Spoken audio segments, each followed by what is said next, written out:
아버지 하나님, 9월의 첫 번째 예배를 주님 앞에 올려드립니다.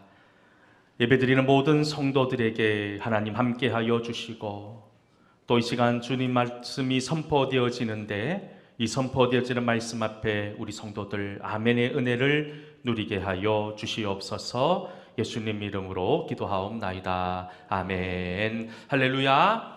우리 옆에 분들과 한번 인사했으면 좋겠습니다. 보고 싶었습니다. 사랑합니다. 한번 인사했으면 좋겠습니다. 오늘 예배를 통해서 살아계신 하나님 만나는 귀한 은혜가 있기를 주의 이름으로 간절히 소망합니다. 여러분에게 짧은 편지 한 토막을 읽어드리겠습니다.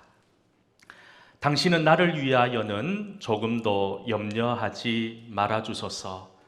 한 덩어리 주먹밥, 한 잔의 소금 국물의 맛이야말로 신선의 요리요 천사의 떡 맛이외다.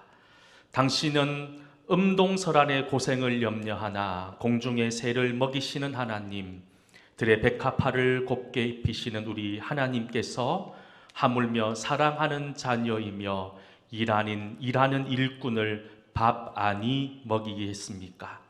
나의 식사량은 본래 적게 하셨으니 이 밥으로도 내게는 만족이요 나의 키를 적게 하심으로 옷과 이불은 나의 발등을 덮으니 이만하면 만족이 아닐까요? 주께서는 적게 믿는 자들아 왜 의심하느냐고 꾸지람을 하십니다. 염려할 것은 다만 우리에게 이러한 믿음이 없는 것을 탄식할 뿐이오니 그래서 기도하는 것이 외다. 안심하소서. 방금 제가 여러분들에게 읽어드린 이 편지는 1942년 10월 14일 손양원 목사님께서 신사 참배를 반대한다는 이유로 옥고를 치르고 있을 때 사랑하는 사모님에게 보낸 편지의 일부입니다. 감옥에 갇혀 이 추운 겨울을 보내고 있을 남편을 걱정하고 염려하고 있는 아내를 주께서 지켜주시니 염려하지 말고 걱정하지 말라는 이야기와 함께 구절구절 사랑하는 아내를 향한 마음과 하나님을 향한 믿음을 읽을 수 있는 글이 손양호 목사님의 편지였습니다. 하나님을 향한 믿음이 있는 사람이라면 어떻습니까? 어떤 형편과 상황 속에 놓인다 하더라도 주님이 주시는 평강과 은혜 가운데 살아야 하지만 우리의 현실은 그렇지 못할 때가 얼마나 많이 있습니까? 늘 염려합니다. 건강에 대한 염려, 자녀에 대한 염려, 물질에 대한 염려, 앞으로 내 인생에 어떤 일이 벌어질 건가에 대한 수없이 많은 염려들을 가지며 우리는 살아가고 있다는 거예요. 사실 이런 여러 종류의 염려들은 내가 원하는 것만큼 무엇인가가 채워지지 않은 부족함을 느끼는 순간에 더 간절해지는 것이 아닐까요?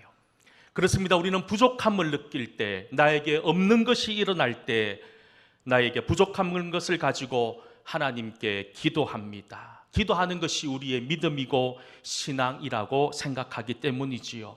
그리고 하나님께서 우리의 부족함을 채워주셨을 때 하나님의 은혜를 알고 또 하나님께 감사하는 것이 상식적인 신앙인의 모습이라고 우리는 알고 있었습니다. 하지만 오늘 우리가 함께 읽은 마태복음 6장 말씀을 보면 이런 우리의 믿음의 어떤 상식과 같은 공식이 깨어지는, 어떻게 보면 신앙의 평범함을 넘어서는 말씀을 주고 있는 내용이 함께 읽은 마태복음 6장에 나오는 주님의 산상수훈의 이야기입니다. 특별히 마태복음 6장 25절 말씀에 주님께서는 우리에게 이렇게 말씀하고 있지요. 우리 같이 한번 마태복음 6장 25절 말씀을 함께 읽어보도록 하겠습니다. 그러므로 내가 너희에게 이르노니 무엇을 마실까? 몸을 위하여 무엇을 입을까 염려하지 말라. 녹성이 음식보다 중하지 아니하며 몸이 의복보다 중하지 아니하냐. 사실 이 말씀은 우리에게 참 힘이 되고 위로가 되는 말씀이지요. 근데 방금 읽었던 마태복음 6장 25절에 나오는 이 염려라고 하는 단어를 여러분 기도로 한번 바꿔서 읽으면 어떻게 될까요? 제가 한번 읽어 드리겠습니다. 그러므로 내가 너희에게 이르노니 목숨을 위하여 무엇을 먹을까 무엇을 마실까 몸을 위하여 무엇을 입을까 기도하지 마라. 목숨이 음식보다 중하지 아니하며 몸이 의복보다 중하지 아니하냐. 여러분, 지금 이 말씀의 의미를 여러분 아시겠습니까? 우리 주님께서는요, 우리의 작은 신음의 소리를 들으시고 우리를 선한 길로 인도하시기를 원하십니다. 그렇기 때문에 우리는 우리가 가지고 있는 작은 문제라도 주님 앞에 가지고 나와 기도해야 합니다. 그런데 방금 25절 말씀에 기도의 새로운 면, 어떻게 보면 성숙한 그리스도인들이 걸어가야 될 삶의 모습, 믿음의 모습을 우리에게 보여주고 있는 것 아닙니까? 사실 지금까지 우리가 염려하고 기도했던 거의 대부분의 것들은 무엇입니까? 무엇을 먹을까? 무엇을 마실까? 무엇을 입을까? 결국 생존과 관련된 것들이 대부분이었다는 거예요. 하지만 진정한 믿음, 그리고 성숙한 믿음은 무엇을 의미합니까? 그것은 바로 생명이 하나님께 있음을 믿는 것이고, 하나님께서 나를 가장 좋은 것으로 인도하심을 믿음으로 고백하는 것이 믿음인 거예요. 그리고 비록 나에게 부족하고 모자란 것이 있다 하더라도 방금 손양호 목사님의 편지에도 나오는 것처럼 나의 부족함으로 인해서 불안해하고 염려하는 인생이 아니라 이런 부족함을 통해서 나의 인생을 모두 다 하나님께 맡기고 여러분 하나님께서 원하시는 길을 걸어가는 것이 성숙한 믿음의 모습이 아닌가라는 것을 오늘 말씀은 다시 한 번 더 우리에게 이야기하고 있다는 거예요. 사실 우리가 성경을 읽으면 참 많은 역설들이 나오고 있습니다. 기도의 역설과 믿음의 역설들로 가득한 책이 성경입니다. 우리가 염려거리라고 생각했던 것을 통해서 오히려 하나님은 영광 받으시고, 또 우리가 부족한 것이 있을 때 그 부족함을 가지고 우리를 귀하게 사용하시는 하나님을 성경에서 우리는 수없이 발견하고 만나게 된다는 거예요. 특별히 우리가 잘 알고 있는 사도 바울이 그 대표적인 사람 아닙니까? 바울은 그의 삶의 모자람 때문에, 그의 삶에 있었던 부족함 때문에 늘 기도했던 사람이었습니다. 바울은요, 그가 선교사로서 가능하면 복음을 전하는 데 있어서 어떻게 하면 좀 더 온전한 모습으로 전할 수 있을까 늘 고민하며 기도했던 사람이에요. 그가 구했던 기도는 자신의 유익과 자신의 만족을 위함이 아니었어요. 하나님 복음의 온전함과 하나님의 영광을 위한 온전함을 위해서 기도했습니다. 하지만 바울의 삶을 통해서 우리가 깨닫게 되는 것은 우리가 그토록 추구하는 부족함이 없고 근심과 걱정이 없는, 어떻게 보면 완벽한 삶을 통해서 하나님께서 우리를 사용하는 것이 아니라는 사실을 깨닫게 된다는 거예요. 바울은 그의 몸에 있는 육신의 가시 때문에 3번 하나님께 간구합니다. 그저 이 3번의 간구는 숫자적으로 1번, 2번, 3번 기도했다는 의미가 아니라 그가 주님을 만난 이후로 빠지지 않고 정말로 간절히 매일매일 매 순간순간마다 기도했던 것이 하나님 앞에 나의 이 육신의 연약함, 많은 신학자들은 그것이 간질이었다고 이야기합니다. 이 육신의 가시를 없애달라고 기도했다는 거예요. 그런 바울의 간절한 기도에 하나님 뭐라고 응답하셨을까요? 고린도후서 12장 8절과 9절 말씀에 이렇게 하나님은 바울에게 응답하십니다. 이것이 내게서 떠나가기 하기 위하여 내가 3번 주께 간구하였더니 나에게 이르시기를 내 은혜가 내게 족하도다. 이는 내 능력이 약한 데서 온전하여짐이라 하신지라.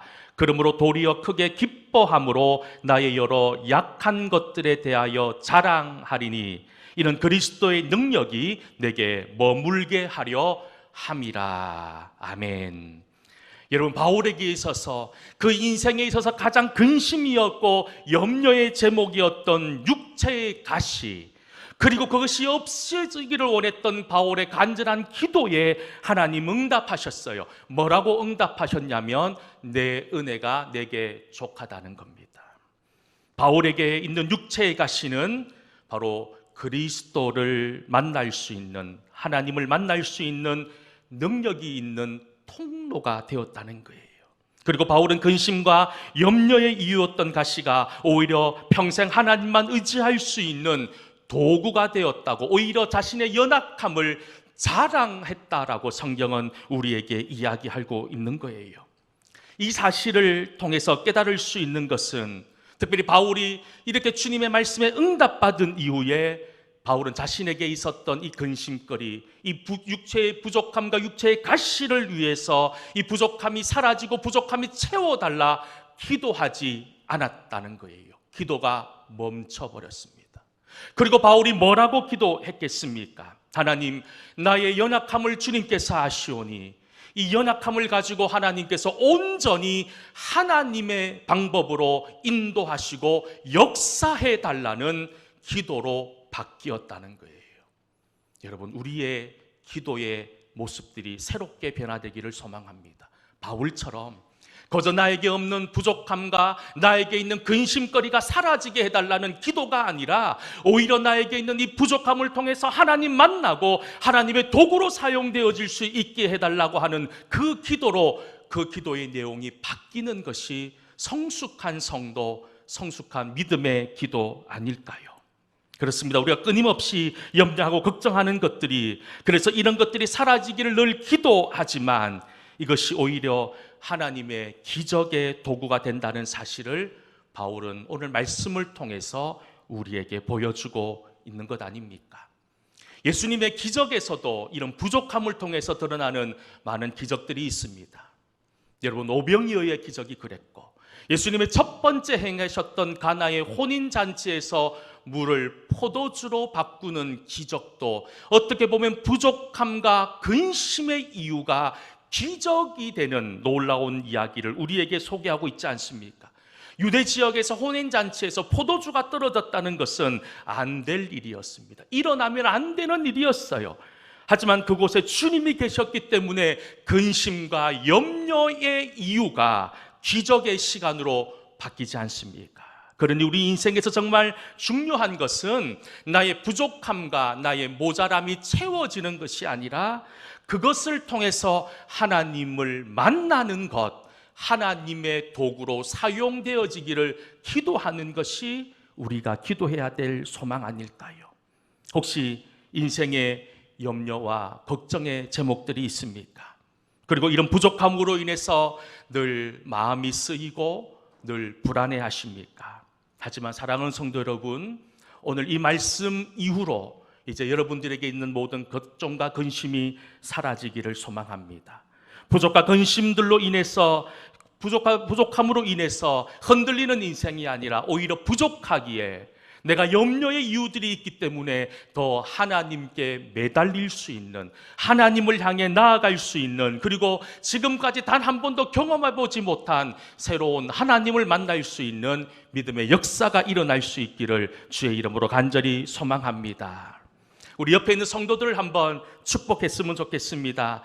걱정하지 마세요. 염려하지 마세요.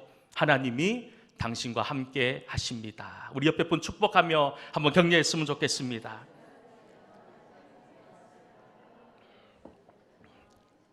여러분, 하나님이 여러분들과 함께 하심을 믿으십니까? 특별히 오늘 우리가 함께 읽은 또 다른 본문인 빌립보서는 이 놀라운 진리를 알았던 바울이 감옥에 갇혀 기록한 성경입니다. 흔히 옥중서신이라고 하죠. 에베소서, 골로새서, 빌레몬서, 그리고 이 빌립보서 네 권의 책을 바울이 감옥에 갇혀서 기록한 서신이라고 해서 옥중서신이라고 이야기합니다. 지금 바울의 편지를 받고 있는 빌립보 교회는 어떤 교회였을까요? 바울이 이제 선교사가 된 이후로 유럽에 가서 처음으로 복음을 전하고 세운 교회가 바로 빌립보 교회였습니다. 빌립보 교회에 나오는 사람들, 복음을 받아들이고 예수님을 영접했지만 그들은 여전히 예전의 사고방식 가운데 머물러 있었습니다. 교회 안에는 투기와 분쟁이 가득했고 교회 밖에서는 이단의 공격과 로마의 학대로 인해서 매우 힘겨운 싸움들이 이어지고 있었습니다. 더군다나 더 그들을 힘들게 했던 것은 자신들에게 복음을 전했던 사도 바울 선생이 복음을 전했다는 이유로 감옥에 갇혀 있다는 소식을 듣자 그들의 마음은 무너져 버렸다는 거예요. 말할 수 없는 걱정과 근심과 두려움이 그들에게 밀려오기 시작했다는 거예요. 이런 모든 상황들을 알고 있었던 바울이 빌립보 교회에게 편지를 보내며 오늘 마지막 결론의 말씀으로 주고 있는 말씀이 뭐냐 하면 아무것도 염려하지 말라라고 하는 말씀을 주고 있다는 거예요. 앞에서도 계속 말씀드렸지만 지금 우리는 염려의 시대 속에 살고 있습니다. 어디로 가야 되고 무엇을 해야 되고 정말로 무엇을 하든지 간에 늘 걱정과 근심이 우리를 휘두르고 있다는 거예요. 그래서 많은 사람들은 이런 인생의 문제와 근심을 해결하기 위해서 점을 치기도 하고 무당을 찾아가기도 합니다. 그리고 물질에 소망을 두기도 하고 지위와 명예를 누리려고 합니다. 왜냐하면 이런 것들이 채워지면 걱정과 근심이 사라질 것 같기 때문인 거지요. 그런데 정말 그렇을까요? 정말로 나에게 물질이 많아지고 나에게 지위가 높아지고 명예가 나에게 주어진다고 해서 나에게 근심이 사라지는 것일까요? 여러분, 오히려 반대라는 거예요. 내가 더 많이 이 세상의 것을 가지면 가질수록 더 근심이 생기고 걱정거리들이 생길 수밖에 없다는 거예요. 그래서 하지만 오늘 말씀처럼 오직 우리 구주 예수 그리스도 안에 있을 때 우리는 진정한 평안과 진정한 행복을 누릴 수 있다라는 것을 바울은 우리에게 말씀하고 있는 것 아닙니까? 이 염려라고 하는 단어가 매우 중요합니다. 헬라어로 메림나오라고 하는 단어를 쓰고 있습니다. 이 메림나오라고 하는 단어의 뜻이 뭐냐? 나뉘게 하다, 쪼개지게 하다, 갈라지게 한다는 뜻이 있습니다. 여러분, 왜 우리 속에 근심이 들어와서 나뉘게 하고 쪼개지고 갈라지게 합니까? 또 무엇을 그렇게 나뉘게 하고 쪼개지게 하고 갈라지게 합니까? 바로 하나님으로부터 나뉘게 하고 하나님으로부터 쪼개지게 하고 하나님으로부터 갈라지게 하는 것이 바로 우리 속에 일어나고 있는 염려라는 거예요. 아마 여러분, 염려함으로 인해서 믿음의 우리의 순도가 점점점 떨어지는 것을 경험해 보셨을 거예요. 특별히 염려라고 하는 단어를 영어로 worry라고 하는 단어를 씁니다. 이 worry라고 하는 단어의 의미가 뭐냐 하면 목을 조른다라는 뜻이 있어요. 목을 조른다. 여러분, 염려하시고 걱정해 보신 분들이 있으실 거예요. 염려와 걱정으로 밤에 잠을 이룰 수 없을 만큼 여러분 힘든 시간을 보낸 분들이 있으실 거예요. 아마 그런 경험이 있으신 분들이 목이 쫄리고 죽을 것 같은 그런 심적인 고통을 고백하신다는 것 여러분 다 경험해 보셨을 거예요. 여러분, 처음에는 아무것도 아닌 것에서 시작했던 작은 염려지만 결국은 이것이 점점점 커져서 결국 우리를 죽음으로 몰고 간다는 거예요. 재미있는 통계를 한번 읽었던 적이 있습니다. 2차 세계대전을 치르면서 미국이 전쟁터에서 사망한 군인들의 숫자를 이렇게 확인해 보니까 약 50만 명 가까이 됐다고 합니다. 어마어마한 사람들이 죽은 거예요. 유럽 전선과 아시아 전선에서 무려 50만 명이 넘는 사람들이 전사했다는 거예요. 그런데 재미난 통계는 뭐냐 하면 2차 세계대전을 지내면서 불안과 염려와 두려움으로 인해서 심장마비로 죽은 사람이 100만 명이었다고 합니다. 그뿐만 아니라 전쟁의 스트레스로 인해서 질병과 우울증으로 자살한 숫자는 상상을 초월한다고 합니다. 여러분, 이것이 무엇을 이야기하는 것일까요? 근심은 우리의 영혼과 육체를 죽여버린다는 거예요. 하나님으로부터 멀어지게 만들어서 이 세상에는 아무 소망이 없도록 만드는 것이 바로 근심이라는 겁니다. 결국 이 근심은 누가 주는 것일까요? 하나님이 주는 마음은 아니겠지요. 바로 마귀가 주는 마음이라는 거예요. 그렇기 때문에 우리 모든 성도들은 오늘 빌립보서 4장 6절 7절 말씀을 우리 마음속 깊이 새기고 있어야 되는 거예요. 우리 빌립보서 4장 6절과 7절 말씀을 다시 한번 읽어볼까요? 함께 읽습니다. 아무것도 염려하지 말고 다만 모든 일에 기도와 간구로 그리하면 모든 지각에 뛰어난 하나님의 평강이 그리스도 예수 안에서 너희 마음과 생각을 지키시리라. 아멘. 여러분, 이 말씀 기억할 수 있기를 축복합니다. 많이 들어보신 말씀이겠지만 미국 매사추세츠 종합병원에서 정신과 의사로 일하셨던 조지 윌턴 박사라고 하는 분이 Why Worry라고 하는 어떤 그런 책을 통해서 우리가 걱정하는 이유에 대해서 이렇게 이야기하고 있습니다. 많이 들어보신 이야기지만 제가 한번 그 보고서의 내용을 정리해서 소개해 드리겠습니다. 걱정의 40%는 절대로 일어나지 않는 일이라는 겁니다. 여러분 계산하십시오. 40%는 일어나지 않는, 절대로 일어나지 않는 일, 그리고 30%는 이미 일어난 일에 대한 걱정, 벌써 70%지요. 그리고 22%는 사소한 것들에 대한 걱정들, 크게 우리가 걱정하고 염려할 이유가 없는 가장 사소한 것들에 대한 염려가 22%. 그러면 8%가 남습니다. 나머지 4%, 우리 힘으로는 어찌할 수 없는 일이 4%이고, 그리고 우리가 바꿔 놓을 수 없는 일에 대한 것이 4%. 결국 여러분, 우리가 걱정해봤자 여러분 우리가 할 수 있는 것은 제로라는 겁니다. 제로예요. 우리가 할 수 있는 게 하나도 없어요. 우리가 근심해봤자, 걱정해봤자 변화되는 것은 하나도 없다는 거예요. 결국은 무슨 말입니까? 하나님밖에 없다는 거예요. 하나님께 맡기기를 축복합니다. 명절을 앞두고 특히 부모된 우리 성도들의 입장에서 많은 염려와 걱정들이 앞서지요. 사랑하는 자녀들이 믿음으로 바로 세워지기를 소망하고, 또 자녀들 건강하기를 소망하고, 또 여러 가지 자녀들과 관련된 염려와 걱정들이 왜 없겠습니까? 모든 분들이 그런 것들을 가지고 있지만 여러분, 내 힘으로 끙끙대지 않기를 소망합니다. 하나님께 맡기십시오. 하나님께 의탁하십시오. 그러면 우리를 가장 잘 아시는 하나님께서, 우리를 너무너무 정확하게 아시는 하나님께서 우리에게 가장 좋은 방법으로, 가장 좋은 것으로 응답해 주신다는 거예요. 자, 그렇다면 우리 인생 가운데 휘몰아치는 이런 염려와 걱정을 어떻게 하면 여러분 극복할 수 있을까요? 바로 우리에게 하나님께서 응답해 주신다는, 하나님이 함께 해 주신다는 믿음이 있어야 된다는 거예요. 저는 여러분들이 염려하고 걱정하기 전에 믿음 달라고 기도할 수 있기를 소망합니다.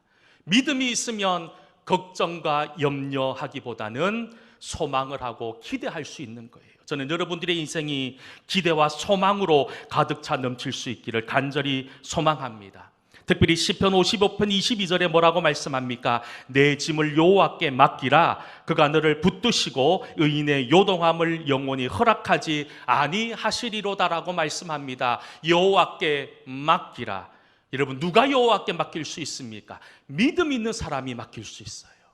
여러분들에게 이 믿음이 있어 여호와께 모든 것을 맡기는 은혜가 있기를 축복합니다. 그리고 우리가 염려가 생기고 걱정이 생길 때 어떻게 해야 됩니까? 기도와 간구를 드려야 됩니다. 빌립보서 4장 6절에 이렇게 말씀합니다. 아무것도 염려하지 말고 다만 모든 일에 기도와 간구로 하라 말씀합니다. 여러분, 근심과 걱정을 없앨 수 있는 가장 확실한 방법은 주의 전에 나와 기도하는 거예요. 엎드려 주님을 찾는 거예요. 그러면 우리 속에 있는 근심과 걱정이 사라질 줄 믿습니다. 우리가 어떤 마음으로 기도해야 됩니까? 하나님, 퇴로가 없습니다. 하나님, 방법이 없습니다. 하나님밖에 없습니다. 여러분, 그런 기도의 제목을 가지고 기도할 수 있기를 소망합니다. 그리고 마지막으로 우리가 염려와 걱정이 밀려올 때 어떻게 해야 됩니까? 4장 6절 말씀의 마지막에 이런 말씀을 우리에게 주고 있습니다. 아무것도 염려하지 말고 다만 모든 일에 기도와 간구로 너희 구할 것을 어떻게 아뢰라고요? 감사함으로. 여기에 열쇠가 있는 거예요. 사실 근심과 걱정이 밀려올 때 가장 먼저 사라지는 마음이 어떤 마음입니까? 감사의 마음이 사라지는 거예요.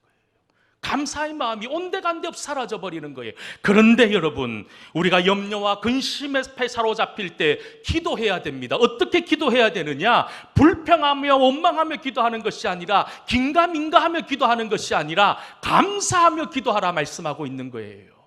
감사할 때 역사가 일어납니다. 물론 우리가 잘 되고 행복할 때 감사 기도해야 되지만, 안 되고 슬플 때, 외로울 때, 고통스러울 때, 억울하고 답답할 때도, 눈물 날 때도 감사하며 기도할 수 있기를 축복합니다.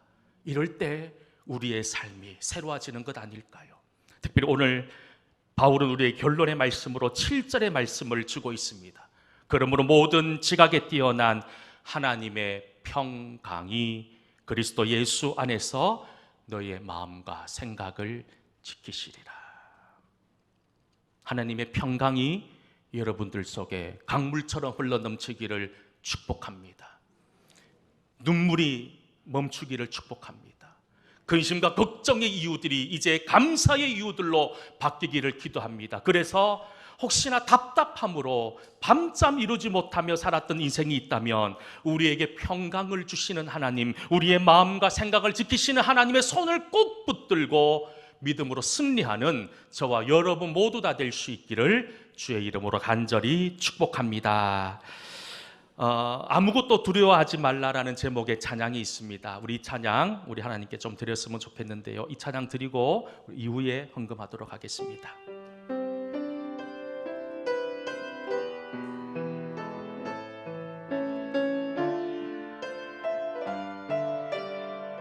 아무것도 두려워 말라,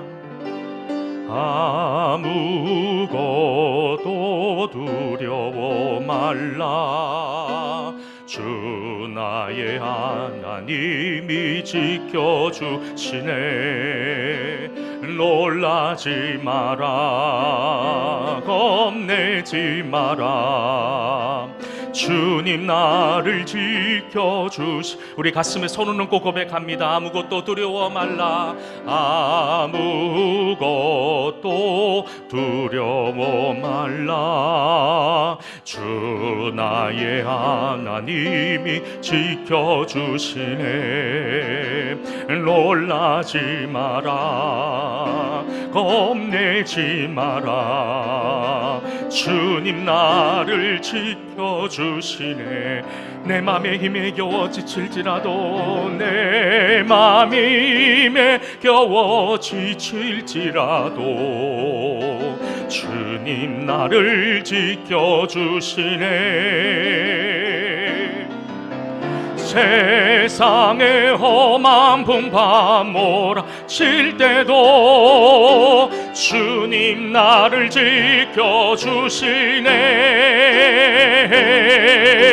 주님은 나의 산성, 주님은 나의 요새, 주님은 나의 소망, 나의 힘이 되시. 다시 한 번 더 고백합니다. 주님은 나의 산성이십니다. 주님은 나의 산성, 주님은 나의 요새, 주님은 나의 소망, 나의 힘이 되신 여호와. 우리 이 시간 한번 간절히 기도하기를 원합니다. 염려와 걱정이 있으십니까? 두려움이 있으십니까? 여러분 주님 앞에 맡기십시다. 주님은 나의 산성이시고 나의 요새이시고 나의 소망이시다는 사실을 붙들고 하나님께 맡기며 하나님께 나아갈 수 있는 믿음의 사람이 되게 해달라고 이 시간 주님 한번 찾고 간절히 기도하며 나가겠습니다.